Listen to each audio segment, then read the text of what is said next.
Salve, salve, segundo ano, tudo bem? Pessoal, a gente entrou aqui na zoologia, né?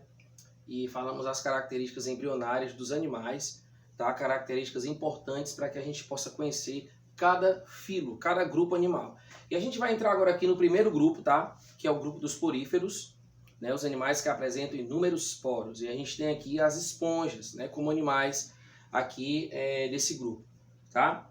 Bom, características gerais dos poríferos. São animais que apresentam inúmeros poros, né? Como você pode ver, a parede aqui deles é totalmente furadinha, tá? Vemos primeiramente, isso aqui é um bicho, é um animal? Isso aqui é um animal, né? É uma esponja, tá? A gente chama esponja do mar, né? Esponja de água doce também, tá certo? Então, assim, são animais bem simples. Na realidade, são os animais mais simples do reino animal, tá? E a característica principal desse grupo é exatamente ter o corpo todo furado, né?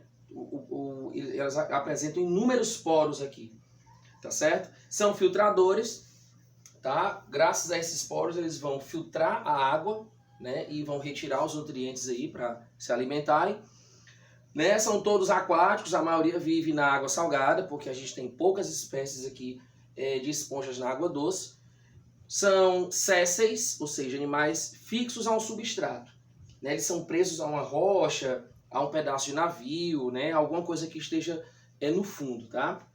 E eles pertencem ao sub-reino Parazoa, tá? O reino animal, ou reino Metazoa, ele é formado por 9 filos, tá? E apenas o filo Porífera é considerado Parazoa porque eles são meio que falsos animais, pois não apresentam tecidos verdadeiros, tá certo? Eles não apresentam tecidos corporais verdadeiros, o que aí não os torna animais verdadeiros, tá bom? A maioria é assimétrica, né? Isso que significa assimetria, né? Não tem como dividir o corpo desse animal num plano imaginário, tá? Lembra das características embrionárias, quando a gente falou que a assimetria é a divisão do corpo de um animal, né, em um plano imaginário. Então, assim, ó, se eu divido o animal em dois lados iguais, tá certo? Eu tenho simetria bilateral. Se eu divido o animal em vários lados iguais, eu tenho uma simetria radial. Mas a maioria das esponjas, certo? Não tem como dividir ela em lados aí iguais. Então, ela é um animal assimétrico, tá? Apesar de que existem algumas poucas espécies que apresentam simetria radial. Beleza? Bom, vamos ver aqui um vídeo, né? Mostrando aqui as esponjas. Tá? Olha só. O mergulhador colocando aí uma substância nos poros, ó, elas filtram essa substância e exalam aí, né, pela sua única abertura chamada ósculo, tá? Que é essa abertura aqui superior desses animais.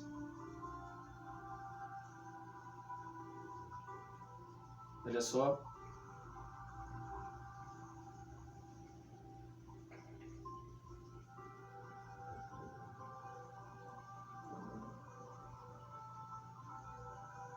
Legal, né? Elas filtram, né? Ah, Gleison, então, qualquer substância que for aí, no caso, entrar pelos poros, ela vai ser filtrada e, no caso, vai sair por essa abertura chamada ósculo, né?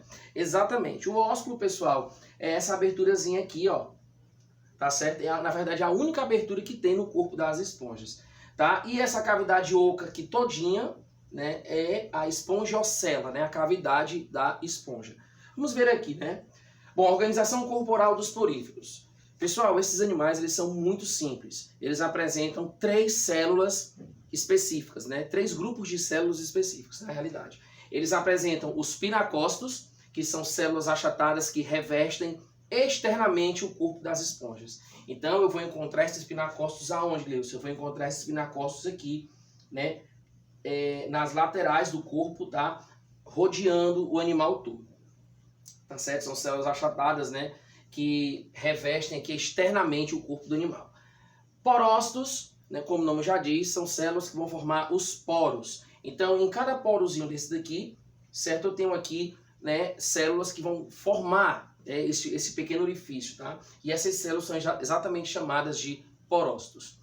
Os conócitos são as células mais importantes que esses animais apresentam. São células flageladas, tá certo? Que revestem internamente o corpo, né? Internamente aqui a espongiocela, aquela cavidade oca da esponja, e elas movimentam seus flagelos, certo? Fazendo com que a água que é filtrada, ela acabe se movimentando aqui dentro do corpo das esponjas. Tá? Então, assim, essas células flageladas, elas são muito importantes, porque graças a elas, né, eles vão conseguir movimentar aí, certo? A água dentro do corpo e retirar os nutrientes, tá bom? Então, assim, além de revestir internamente, né, o corpo da esponja, movimentam a água e ainda capturam os alimentos, tá certo? Os alimentos, no caso aí, os alimentos microscópicos, os nutrientes microscópicos, serão aí, no caso, capturados pelos coanócitos por fagocitose, tá certo? Bom, eles apresentam também esses pedaços intermediários aqui entre um poro e outro, tá? Que nós iremos chamar de mesoílo. Gleison, o que é o mesoílo, né? Esses pedaços aqui que apresentam também duas células aí que a gente precisa conhecer. Dentro do mesoílo a gente encontra os amebócitos, que são células em forma de ameba e que são células totipotentes. Gleison, o que é uma célula totipotente? É aquela célula que vai dar origem a outras células, né? Então os amebócitos eles podem originar porócitos, podem originar pinacócitos, podem originar coanócitos, tá bom? E além dos amebócitos a gente vai encontrar também as espículas, tá certo? Que vão se encaixando aí umas com as outras e dando aí a sustentação esquelética do animal, tá? Então, Gleison, as espículas são células importantes aí porque que vão formar, no caso, né, meio que um esqueleto, tá? Para deixar o corpo da esponja assim, todo em pezinho, né? Exatamente. Tá? Então aqui tá mostrando para vocês, né, o porócito, né, as células que formam os poros, tá? O coanócito, a célulazinha flagelada, ó, né, que movimenta o flagelo para movimentar a água e capturar os nutrientes. O amebócito, que é a célula em forma de ameba, que está guardada dentro do mesoílo, que é essa estrutura aqui. A espícula, né, que são as células que vão se unir aí para formar o esqueleto do animal, tá bom? Aqui é o ósculo, aquela abertura que eu citei agora há pouco, né? Nada vai entrar pelo ósculo, na realidade vai sair, tá? Então a água ela não entra pelo ósculo, a água ela entra pelos poros e sai pelo ósculo, tá bom? Bom, mostrando aqui melhor um desenho de uma esponja, né? Olha só aqui o pinacócito, né? No outro desenho não estava dando para ver direito. O pinacócito é uma célula achatada, ó, que ela está aqui servindo para revestir, tá, ó, o corpo da esponja, beleza? O coanócito, célula flagelada, ó, flagelozinho dela, tá aqui, elas estão aqui localizadas praticamente em toda a esponja ocela do animal, certa cavidade do animal, né? Note que todos os coanócitos apresentam flagelos, porque o movimentar desses flagelos, certo, é a grande surpresa aí do corpo desse animal, né? Porque eles vão ter que fazer tudo que esse animal vai fazer vai ser relacionado com o movimentar desses flagelos aí. Bom, os poros, tá? Mais aqui o amebócito, né? Ó, guardado aqui nos mesoílos, tá? O mesoílo também é conhecido como mesênquima, tá certo, pessoal? Tanto faz, né? E aqui são as espículas, ó, né? Que vão aqui se conectar umas com as outras para formar aqui, né? O esqueleto da esponja, beleza? Bom, o corpo das esponjas é mantido por fibras proteicas ou estruturas minerais microscópicas em formatos de halteres. Olha só, né, que interessante aqui. Tá? Agulhas ou estrelas. Né? Se localizam na região, como já mencionada, né, na explicação da organização corporal do filo porífera do mesoílo.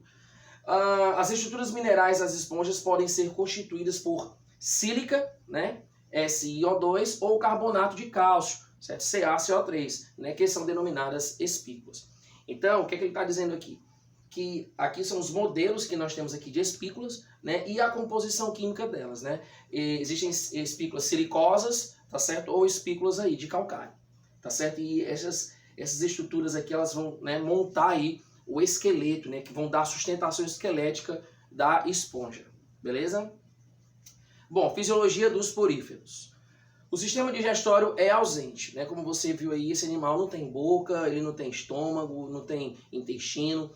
Né? Deus, como é que esse animal come? Me explica aí, tá? Um animal tão simples, é o animal mais simples de todos os animais do planeta, né? Ele tem que se alimentar? Tem, né? Mesmo ele não tendo um sistema digestório, certo? Ele vai ter que comer, né? Então, como é que vai ser essa digestão? A digestão dos poríferos ela é exclusivamente intracelular.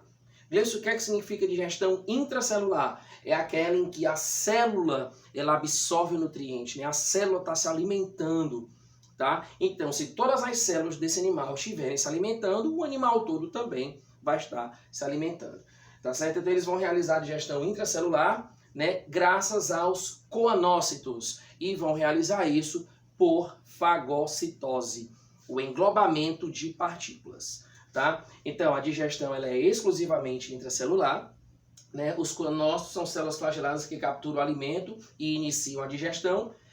E ainda acontece o seguinte, se porventura, né, após todos os coanócitos movimentarem a água, né? Deixa eu ver se tem aqui mostrando, tá aqui. Se todos os coanócitos movimentarem a água, né, a água começa aqui a circular e tudo mais, e à medida que ela vai circulando, ela vai liberando, né, os nutrientes microscópicos que por fagocitose, tá, ó, o coanócito acaba, né, englobando. Se porventura, tá, o nutriente passar e não for capturado pelo coanócito, não tem problema. Ele vai ser capturado pelo amebócito. Ah, então, isso quer dizer que se o coanócito não capturar o nutriente, não realizar a fagocitose, o amebócito o captura, não é isso? Exatamente. Então, o animal vai estar aí sempre se alimentando de boa, sempre capturando aí partículas microscópicas de nutriente, tá? Realizando a sua digestão intracelular. Beleza? Aqui é mostrando, né, as partículas de alimento, ó, em mucos. Tá, ó, o coanócito aqui realizando a fagocitose, ó. Note aqui a membrana plasmática do coanócito englobando a partícula de nutriente, ó. E aí, provavelmente, a partícula será digerida dentro dessa célula aqui. Beleza? Bom, o sistema respiratório, o sistema circulatório, o sistema excretor e o sistema nervoso é todo ausente. Esse animal não tem nada, né? Isso não tem nada, ele é o primeiro animal, ele é o mais simples de todos, né? O sistema respiratório é ausente, porém pode ocorrer uma difusão, né? O gás carbônico pode atravessar aí, né, as células e elas eliminam aí o gás carbônico para que esse animal possa realizar suas trocas gasosas, né? Sistema circulatório não tem, sistema excretor também não tem, sistema nervoso também não tem. Tá totalmente ausente aí. Bom, tipos de estrutura corporal. Eu posso encontrar 3 tipos de estruturas aí de esponjas, né? Esponjas aí na realidade em 3 formatos diferentes. Eu tenho a forma asconoide ou ascon, certo? É aquela que lembra um saco, né? Eu tenho a esponja na forma ciconoide ou sicon, tá? Ó, ela apresenta aqui, né? Tipo umas camadas aqui de coanócito, né? Tipo umas invaginações aqui de coanócitos. E eu tenho a forma leuconoide ou leucon, tá? Que apresenta aqui câmaras, né, cheias de coanócitos flagelados aqui, ó. Né? Então todos os 3 aí realizam filtragem de boa, né? Porque eles necessitam retirar os nutrientes aí da água. Tá? Então aqui eu tenho essas 3 formas aqui onde eu posso encontrar as esponjas aí, tá bom? Reprodução dos poríferos, tá? A reprodução assexuada deles pode ocorrer por brotamento, beleza? Né? Eu tenho aqui uma esponja, tá? E aí acaba originando um broto, né? Esse broto aqui, ele pode se desprender, tá certo? Né? E pode formar aqui uma nova esponja, ó, tá? Eu tenho aqui indivíduos isolados, né, que foram originados através do broto, né, que se desprendeu aí e deu origem a um indivíduo praticamente igual. Então eu tenho aqui uma reprodução do tipo assexuada por brotamento, certo? E a reprodução sexuada das esponjas? Existe, claro, né? A maioria das espécies é monóica ou hermafrodita, tá? Os amebócitos podem formar tanto espermatozoides como pode formar óvulos, tá? Né? Que são os gametas aí masculino e feminino, certo? E aí ocorre a liberação dos espermatozoides, ó, pelo ósculo, que vão nadando e vão aqui, né, fecundar o óvulo, tá, da esponja aí, né, fêmea, né? E aí o que é que acontece? Podem haver desenvolvimento direto, sem estágio larval, e espécies que apresentam desenvolvimento indireto, né, que tem aqui estágio larval. E quando for desenvolvimento indireto, a larva desses animais é chamada anfiblástula, tá certo? Que ela vai nadar, né? Ela vai cair no chão e vai dar aí origem a uma nova esponja, né? Vai brotar aí uma nova esponja, beleza? Classe dos poríferos. Os poríferos são classificados em 3 classes. Primeira delas, classe calcárea, né? São todos marinhos, apresentam espículas de carbonato de cálcio né, e apresentam um tamanho pequeno e forma tubular. Então observe bem aqui a forma aqui dessas esponjas, ó, né, uma forma meio que tubular, tá? E lembrando que as espículas aqui são todas feitas de calcário, tá certo? Todas feitas de carbonato de cálcio, beleza? Bom, a classe Desmospongiae, né, que eu tenho aqui a maioria marinha, certo? Ou seja, alguns indivíduos aqui da classe Desmospongiae será de água doce, tá bom? Apresentam espículas de silício, né, silicosas e fibras de espongina, que é uma proteína aqui, né, da esponja, tá bom? Podem chegar a ter mais de 2 metros, né? Existem algumas esponjas gigantes que os mergulhadores entram dentro assim para ficar explorando assim, entram pelo ósculo, né? E acabam saindo depois, totalmente inofensivas, né? E muitas espécies são incrustantes. O que é que significa isso, Lewis? Crescem aderidos a substratos submersos, né? Formando crostas coloridas, ó, tá? Então nós temos aqui, né, as esponjas aí da classe Desmospongiae. E a última classe, né, que é a classe Hexactinellida, né, nós temos aqui espécies exclusivamente marinhas, né, são nomes aqui dificílimos de ser pronunciados, né, Gleison? Olha só, Hexactinellida, né, exatamente, crescem eretas, tá, com formas cilíndricas e simetria radial, olha aí, hein, lembra que eu falei que algumas podem apresentar simetria radial, são as esponjas aqui dessa classe. Né, vivem em grandes profundidades, são dotadas de espículas de silício com 6 raios, tá? Por isso aí o nome, né, hexa, né, de 6 raios aí. Beleza? Galerinha, valeu, um abraço, até a próxima, hein?